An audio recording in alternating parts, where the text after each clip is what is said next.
হালিশহর বেলিপের বন্ডামিটা একটু বলি। এই যে এক পিস পেঁয়াজের দাম নিছে তারা 15 টাকা। তো 15 টাকা যে এই পেঁয়াজের দাম কেন নিল সেটাই একটু আপনাদেরকে দেখাই। তো একটু ভিতরে করি, ভেঙে দেখি কি অবস্থা পেঁয়াজ। তো এই হচ্ছে পেঁয়াজের ভিতরের অবস্থা। এটা তো আসলে দেখে একদমই নিশ্চিত হওয়া যাচ্ছে যে সাধারণ পাড়ার মধ্যে যে 3-4 টাকা বা 5 টাকা পেঁয়াজও বিক্রি করে ওরকমই। তো খেয়ে দেখি এবার কি অবস্থা।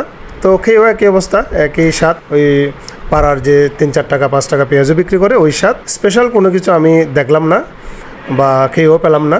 তো আপনারা কমেন্ট করেন যে আপনাদের কেমন লাগছে দেখে।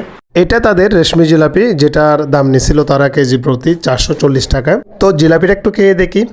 খাওয়ার পরে যেটা মনে হলো, হ্যাঁ এটা স্বাদ ভালো, এটা স্বাদ ভালো আছে, তবে দামটা একটু বেশিই মনে হলো আমার। কারণ রেশমি জিলাপি অন্যান্য জায়গায় 250 টাকা, 300 টাকা বা 320 টাকা সর্বোচ্চ আমি দেখছি। তো ওনাদেরটা আসলে 440 টাকা কী হিসেবে নিল এটাই বুঝতে পারলাম না। কারণ স্বাদে আমি আহামরি কিছু খুঁজে পাই নাই, এভারেজ যে জিলাপি হয় ওরকমই।